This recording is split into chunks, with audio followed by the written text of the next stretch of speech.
A atração a seguir é recomendada para todas as idades.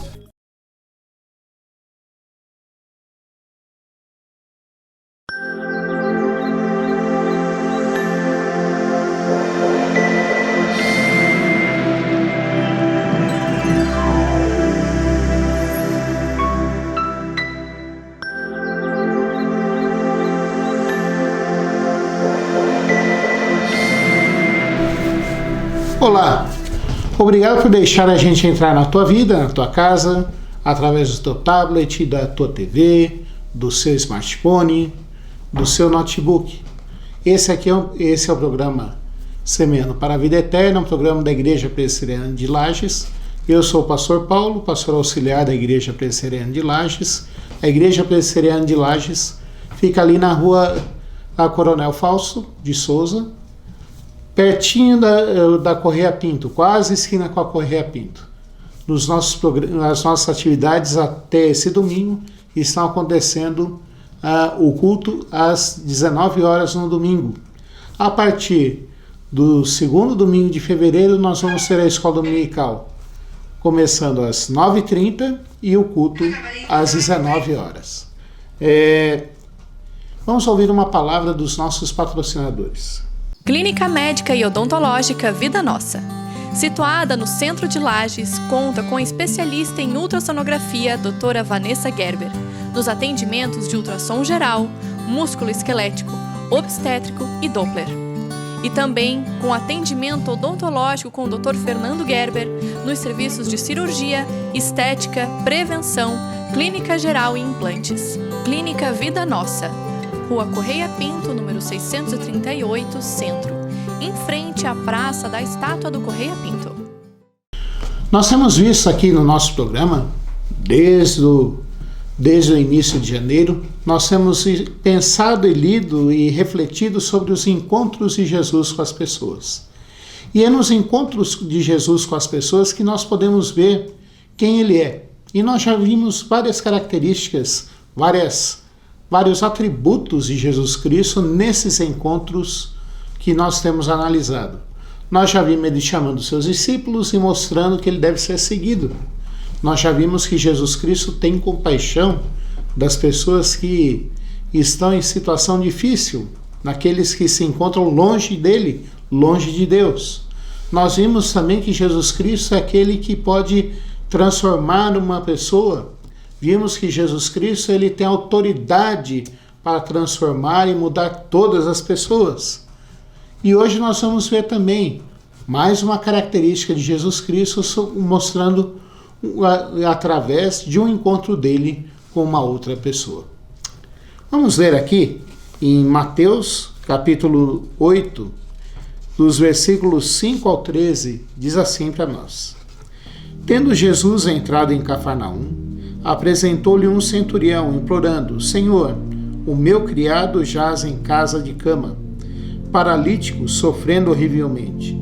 Jesus lhe disse: Eu irei curá-lo.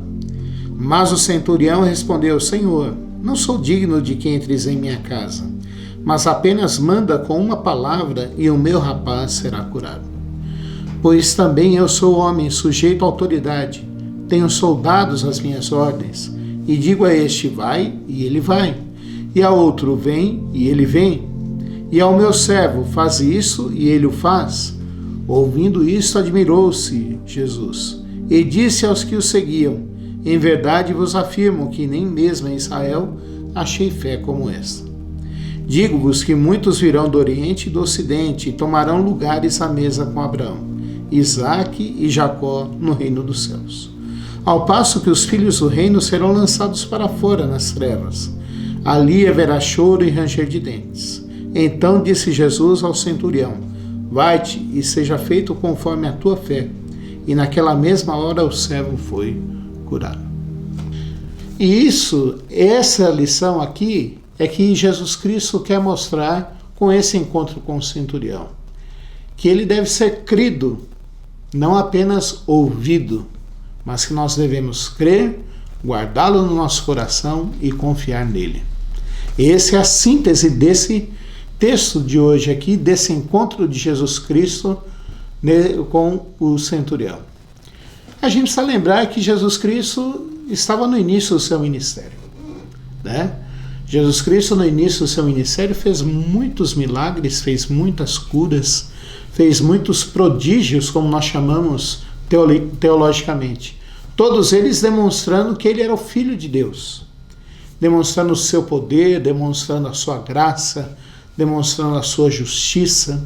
A partir da segunda metade do seu ministério, Jesus Cristo vai muito mais ensinar e preparar os discípulos para serem os líderes da igreja cristã. E nesse encontro com Jesus Cristo, ele encontra-se com um centurião. Primeiro, ele estava numa cidade de Cafarnaum. Cafarnaum era uma cidade importante de Israel. Era uma cidade onde haviam muitas pessoas, mas era uma cidade mais ou menos não tão bem vista pelos judeus. Cafarnaum fazia parte da Galileia, dos gentios. Quem morava naquela região não era considerado como um judeu puro, um judeu 100%. Vamos dizer assim, era um judeu de segunda classe. Mas esse homem, com quem Jesus Cristo se encontra, ele se encontra com um centurião romano. A gente pode ver que a tradução aqui nos ajuda. Ele era um capitão de 100 homens, né? Ele era o responsável pelo posto do exército romano naquela cidade. Ele era o comandante daquele lugar. E como um braço do Império Romano, ele tinha autoridade, poder e mandava e desmandava. Quando a gente pensa nisso, a gente precisa entender bem o que significava isso. Um general romano, um capitão romano, amar e ser respeitado pelos judeus, significava que ele era um homem justo, um homem que temia Deus, um homem que honrava e que obedecia pelo menos os 10 mandamentos, mas um homem que tinha temor a Deus e que tratava muito bem os outros. Veja, diz aqui o texto bíblico que ele gozava de prestígio entre os judeus. Apesar dele representar a força opressora do Império Romano, ele era um homem que sabia como tratar as pessoas que estavam ao seu redor. E ele sabia também tratar quem estava na sua casa, o seu servo. Essa palavra servo aqui no Antigo Testamento, ela é sempre traduzida de um modo suave, porque o significado no original, lá no grego koiné, como foi escrito aqui o Evangelho de Mateus, né, como nós temos hoje, significa escravo. Essa palavra é doulos, escravo. Então, o escravo geralmente era uma pessoa que foi derrotada na guerra, uma pessoa que tinha perdido seus direitos e que agora estava trabalhando na casa de seu dono para poder sobreviver, para ter o que comer, para ter um lugar onde dormir, para ter roupa para vestir, mas ele não tinha muitos direitos e era considerado sempre como um escravo. E se hoje em dia nós temos os direitos humanos que garantem tantas coisas para as pessoas, naquela época não existia isso. Se o seu dono não considerasse você uma pessoa digna, se ele não te tratasse bem, ninguém te trataria, você não teria aonde reclamar. Esse homem, ele cuidava dos seus servos, cuidava dos seus escravos, tanto que ele vai buscar em Jesus a cura para o seu escravo. Nós já vimos aqui que Jesus Cristo quebrou preconceitos, quebrou barreiras e tocou num leproso e fez com que aquele leproso fosse curado. Nós já vimos que ele expulsou demônios. As pessoas já sabiam que Jesus Cristo tinha autoridade para cuidar delas e tirar o efeito do pecado, onde todos nós estamos, né? Isso aqui não é um pecado específico, mas é o estado pecaminoso, decaído, que a humanidade se encontra depois de ter rompido com Deus. E esse servo desse centurião estava paralítico, de cama, sofrendo horrivelmente. E Jesus Cristo, sabendo quem ele era, sabendo quem esse centurião era, sabendo até o que estava dentro do seu coração, coisa que a gente não pode ver, né? A gente não consegue ver o coração das pessoas. Há um ditado lá em casa que minha mãe sempre dizia, né? Por fora bela viola, mas por dentro pão bolorento. Nós só conseguimos ver o exterior, mas Jesus Cristo via o interior das pessoas. Ele via que aquele homem, aquele centurião, apesar de ser um chefe do exército romano, apesar de ter todo o poder, apesar de poder oprimir as pessoas, primeiro ele amava a Deus e segundo ele amava as pessoas que estavam ao seu redor. Por isso que ele estava, e sobre o seu cuidado, por isso que ele vem atrás de Jesus Cristo para curar o seu servo.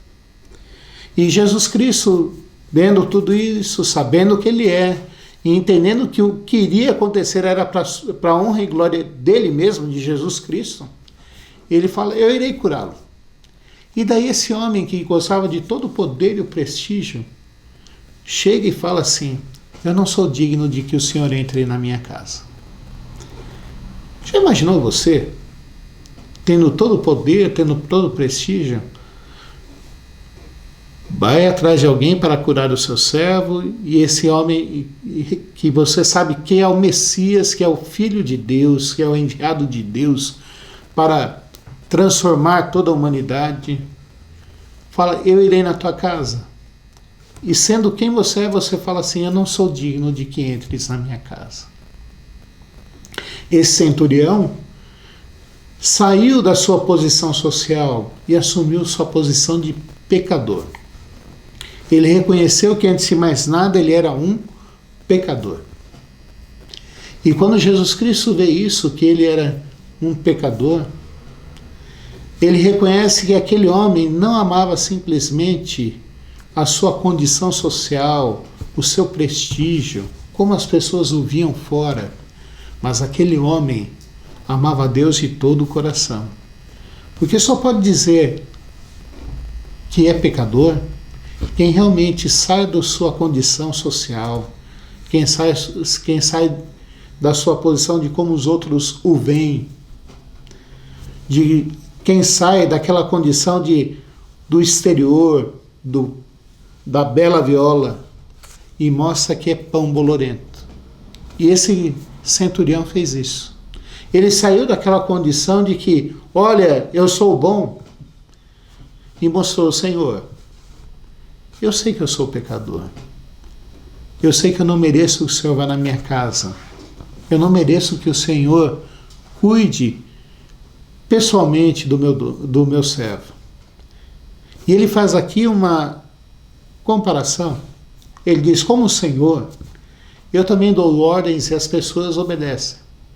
Dou ordem aos meus soldados, eles fazem. Basta que o Senhor dê uma ordem e o meu servo ficará curado. O meu servo será curado. Jesus Cristo, ao ouvir isso, fala assim, não vi uma fé dessa em Israel. É engraçado como que é difícil para a gente, porque nós somos pessoas de contato. Talvez uma das coisas mais difíceis que estão acontecendo no nosso tempo é a gente não poder apertar a mão, não poder dar um abraço, não poder dar aquele tapinha nas costas, não poder chamar todo mundo que nós gostaríamos para ir dentro da nossa casa tomar um café com a gente, dividirmos uma cuca, né, com a pessoa, dividirmos um chimarrão, fazer roncar a cuia ali, roncar a bomba. Nós estamos numa época que a gente não pode ter contato pessoal. É muito difícil para a gente. E a gente estranha isso. Mas esse homem entendeu que Jesus Cristo poderia estar presente na vida daquele servo dele, mesmo sem estar fisicamente lá. Jesus Cristo deu a ordem, aquele homem foi curado, aquele servo foi curado. E a lição que Jesus Cristo tira disso para os seus discípulos, dizendo, olha, o importante não é eu estar presente, o importante é as pessoas crerem em mim. Muitas vezes a gente pensa que para nós estarmos ao lado de Jesus Cristo, nós precisamos sentir aquele friozinho na espinha, né?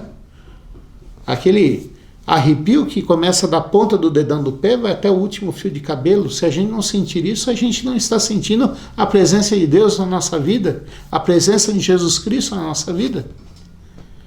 Mas a Bíblia diz que Jesus Cristo está presente conosco, mesmo quando a gente não sente os arrepios, mesmo quando a gente não sai pulando de alegria, mesmo quando a gente não sai ali, como Paulo e Silas, louvando a Deus no meio da prisão.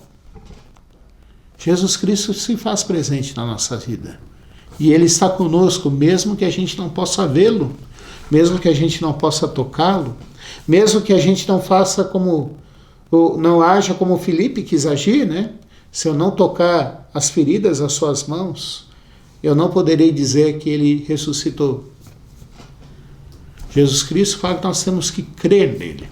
E crer em Jesus Cristo significa confiar que Ele é suficiente para transformar a nossa vida. Como esse centurião falou, eu sei que se tu ordenares, isso será suficiente para que o meu servo seja transformado. Se tu ordenares, o meu servo será transformado, será curado. Jesus Cristo falou assim, o importante é que todos creiam em mim como esse homem creu. Olha só o que ele fala aqui. No que Jesus Cristo fala dos versículos 10 ao versículo 12. Ouvindo isso, admirou-se Jesus e disse aos que o seguiam, em verdade vos afirmo, que nem mesmo em Israel achei fé como esta. Digo-vos que muitos virão do Oriente e do Ocidente e tomarão lugares à mesa com Abraão, Isaque e Jacó no reino dos céus. Ao passo que os filhos do reino serão lançados para fora, nas trevas. Ali haverá choro e ranger de dentes. Jesus Cristo mostra aqui que haverá uma separação entre aqueles que creem nele como seu único e verdadeiro Salvador, como aquele que o enviado de Deus, o Messias, como sendo a segunda pessoa da Trindade, e aqueles que não creem nele, que simplesmente veem o que ele tem feito, leem a palavra de Deus, mas ouvem por uma porta e saem pela outra. Para quem crê nele como seu único verdadeiro e suficiente Salvador, aquele que morreu na cruz do Calvário para nos transformar e está sentado à direita de Deus, para quem crê nele dessa forma, está reservado para entrar no reino dos céus e viver para todo sempre, durante toda a eternidade ao seu lado. Para aqueles que não creem nele como seu único e verdadeiro Salvador, como aquele que morreu na cruz do Calvário por eles, que negam a obra de Deus através dele, para esses, infelizmente, está reservado a ira de Deus. O fogo que está aqui que está escrito, as trevas e o ranger de dentes. Está reservado o inferno. Talvez você olhe assim para mim e diga assim, o senhor está falando de inferno em pleno ano de 2021? Como assim? Isso é um mito, é uma lenda. Eu não vejo isso como uma lenda. Eu vejo isso como a palavra de Deus. E a consequência de não acreditar que Jesus Cristo, de não crer, de não confiar que Jesus Cristo é o único e verdadeiro, suficiente Salvador das nossas vidas. Que lições que eu tiro aqui para a minha vida e para a sua vida, para a nossa vida? Primeira lição que eu tiro aqui é que nós podemos buscar a Jesus Cristo e Ele é alcançado. É engraçado a gente falar assim, nós podemos alcançar a Jesus Cristo. O que significa isso? Que Ele está perto de nós, que nós podemos nos relacionar com Ele, que nós podemos buscá-lo, que Ele ouve a nossa oração, que Ele ouve a nossa súplica e que Ele está perto de nós. Essa é a primeira coisa que eu vejo.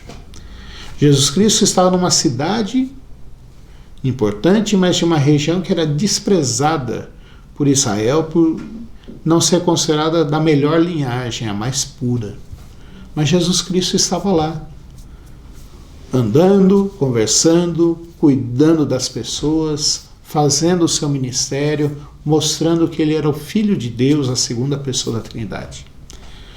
Jesus Cristo também está perto de nós hoje. Mateus, no capítulo 11, vai falar assim: vinde a mim todos vós que estáis cansados e sobrecarregados, eu vos aliviarei. Então nós podemos buscar a Jesus Cristo. A segunda lição que eu tiro desse texto para a minha vida e para a sua vida é que nós precisamos crer que Jesus Cristo é capaz de transformar a nossa vida. Não apenas buscar, mas a gente tem que crer. O que é crer? Colocar a nossa fé, colocar a nossa razão, colocar o nosso sentimento, colocar o nosso eu como um todo diante dele e dizer: eu entendo que o Senhor faz diferença na minha vida. Crer é isso.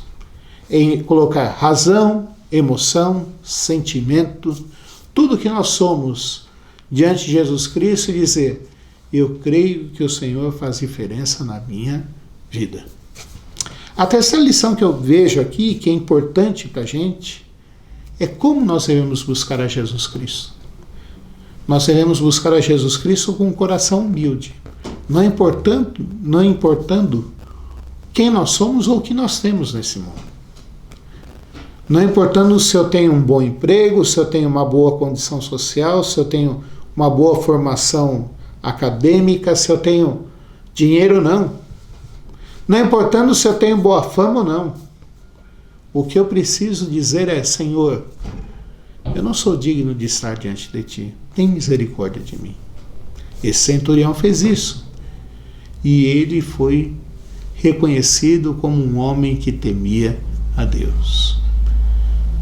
A Bíblia fala que Deus está pronto para ouvir um coração contrito, sabendo que Ele é, e compungido, arrependido, sabendo que precisa ser transformado. A quarta lição que eu tiro aqui desse texto, para a minha vida e para a sua vida, é que nós não podemos ficar somente ouvindo de Jesus Cristo. Conhecer a Jesus Cristo, ler a sua palavra, ouvir programas cristãos, evangélicos, ir à igreja, exige de nós uma palavra reativa. Pastor, reativa? Exige uma reação nossa. E a reação que Deus quer que nós tenhamos é que nós creiamos nele. Nós não podemos ficar simplesmente ouvindo por uma porta e saindo pela outra. A palavra de Deus foi nos dada para transformar a nossa vida, para fazer transformação, para fazer com que eu e você sejamos novas pessoas, sejamos criados agora à imagem de Jesus Cristo. A gente não pode ficar simplesmente olhando e sem uma reação. Nós precisamos reagir positivamente. É isso que Deus espera de nós. É isso que Deus quer de mim e de você. Não basta simplesmente a gente dizer: talvez um dia. Não, é agora. O momento é agora. A última palavra que eu quero dizer para você aqui é de esperança. Para você que crê em Jesus Cristo, para você que reage da maneira certa, há esperança. Não importa se você não é judeu, não importa se você nunca crê em Jesus Cristo antes, não importa se você já vai na igreja há tanto tempo, mas nunca assumiu uma posição diante de Deus. O que Deus quer de você, o que a Bíblia fala que você tem que fazer é crer em Jesus Cristo e você será salvo. É a mesma mensagem que Paulo falou lá para o carcereiro de Filipos. Crê em Jesus Cristo e tu e tua casa serão salvos. Ser salvo significa que você terá comunhão com Deus. Viver ao seu lado agora, não de maneira visível, mas Ele está presente na nossa vida hoje. De uma maneira tão diferente que a gente não pode nem ver. Mas quando nós formos para o céu, ou se Jesus Cristo voltar antes, nós vamos estar ao lado dele para todo sempre. E vivendo e usufruindo da presença gloriosa dele. Vamos orar? Senhor nosso Deus e Pai, nós te agradecemos porque nós vimos aqui na tua palavra, Pai, o encontro de Jesus Cristo com esse centurião e como foi importante, Senhor Deus, esse encontro para a vida do centurião e para a vida daquele empregado, daquele servo, daquele escravo, Pai. Louvado seja o teu nome, porque a tua palavra nos mostra como as pessoas eram e como é a essência das pessoas até hoje, Pai. Mas a Tua palavra mais ainda revela quem Tu és, Pai Santo, e quem Jesus Cristo é.